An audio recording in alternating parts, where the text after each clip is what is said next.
Welcome back to my channel. ఎవరైతే నా channel subscribe చేసుకొని ప్రతిరోజు నా వీడియోస్ చూస్తున్నారో వాళ్ళందరికీ కూడా చాలా చాలా థ్యాంక్స్ అండి. మీకు ఇలాంటి వీడియోస్ నేను ఇంకా మంచిగా చేయడానికి ట్రై చేస్తాను. తప్పకుండా ఎంకరేజ్ చేస్తారని నేను ఆశిస్తున్నాను. మీ ఫ్రెండ్స్కి కూడా షేర్ చేయండి, సబ్స్క్రైబ్ చేయమని పంపించండి. అండ్ ఈరోజు నేను మీకు ఒక విషయం చెప్దాం అనుకుంటున్నాను. ఇంతకు మాకు మ్యారేజ్ అయిన కొత్తలో మా హస్బెండ్ నేను బెంగళూరులో ఉండేవాళ్ళం అనమాట, మా పాప పుట్టక ముందు. అప్పుడు ఎవ్రీడే పార్క్‌కి వెళ్ళేవాళ్ళమి. వాకింగ్ చేస్తూ ఉండేవాళ్ళం ఈవినింగ్ టైమ్. ఒకరోజైతే ఈవినింగ్ పార్క్‌కి వెళ్ళినప్పుడు మాకక్కడ చాలా డబ్బులైతే కనిపించాయన్నమాట. డబ్బులు కట్ట చాలా ఎక్కువగానే ఉన్నాయి. ఎంతో అయితే మేమైతే చూడలేదు. బట్ ఎక్కువగా అనిపించాయి చూస్తే మాత్రం. అయితే నేను చూసి మా హస్బెండ్‌కి చెప్పాను. చెప్తే మా హస్బెండ్ కూడా ఏం రియాక్ట్ అవ్వలేదు. ఇద్దరమైతే ఆ డబ్బులు తీసుకోలేదు.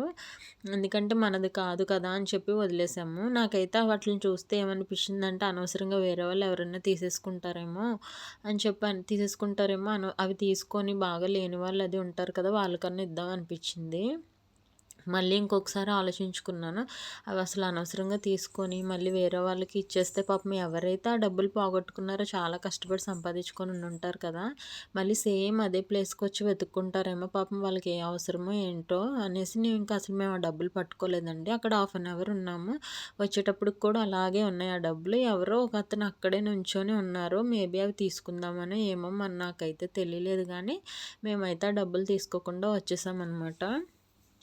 తర్వాత ఇంకో ఇన్సిడెంట్ ఏంటంటే, మా పాప పుట్టాక మా మదర్ ఇంటికి వెళ్ళినప్పుడు అక్కడ మాకు పక్కనే ఒక పార్క్ ఉంటదనమాట. మా వెనకాల ఆంటీ కూడా మాతో పాటు వాకింగ్‌కొస్తారు. అయితే ఆ ఆంటీ మేము పార్క్‌కి వెళ్ళినప్పుడు ఎంట్రన్స్‌లోనే ఒక వెండి పట్టీ దొరికింది ఆంటీకి. పాపం మా ఆంటీ అయితే వెంటనే ఆ పట్టీ మా పక్కనే నడుస్తున్న ఆమెతోటి ఆ ఎంట్రన్స్‌లో మాతో పాటు ఒక ఆమె వచ్చిందనమాట, ఒక ఆవిడ. ఆవిడకి ఇచ్చేసారనమాట. ఏవండీ ఎవరో పట్టీ పోగొట్టుకున్నారో చూసి కొంచెం పిల్లల్ని అడిగి ఇచ్చేయండి అని చెప్పేసి ఇచ్చారు. అప్పుడు ఆవిడేమన్నారో తెలుసా? నాది కూడా ఇంతకుముందు పార్కులో ఒక పట్టీ ఇలాగే పోయిందండి, దొరకలేదు అని చెప్పేసి ఆమె దగ్గర అలా ఉంచుకున్నారనమాట. 1½ అవర్ మేము అక్కడే ఉన్నాం పార్కులో. అసలు పిల్లల్ని ఎవరినన్నా అడుగుతారా అని చూస్తున్నాను గానీ అసలు ఎవరిని అడగట్లేదు. ఆమె దగ్గరే పెట్టుకొని అలా కూర్చొని ఉన్నారు పార్కులో. ఇంకప్పుడు నేను లాస్ట్‌లో వచ్చేసేటప్పుడు నేనే పిల్లల్ని ఎవరన్నా పోగొట్టుకున్నారేమో పట్టీ చూసుకోండమ్మా అనంటే, లేదా ఆంటీ అని చెప్పారు. ఎవరిది కాదని అన్నారు. సరేలే ఇంకెందుకులే ఎవరిది కాదన్నారు కదా అని వదిలేసి వచ్చేస్తుంటే, ఇంక బయటికి వచ్చే ముందు ఎంట్రన్స్‌లో మళ్ళీ ఇద్దరు పిల్లలు ఒక మదర్‌ని తీసుకొనొచ్చి వెతుక్కుంటున్నారనమాట. ఏంటండి వెతుకుతున్నారంటే, మా పాప పట్టి పాడేసుకుందండి అని చెప్పేసి వచ్చారనమాట. ఓహో! మీదేనా అండి? చూస్తే అమ్మాయి కాలుకి ఒక్కటుందనమాట. అయితే అది ఇది సేమా కాదని నేను ఆంటీ దగ్గరికెళ్ళి తీసుకొనొచ్చాను ఆ పట్టీ.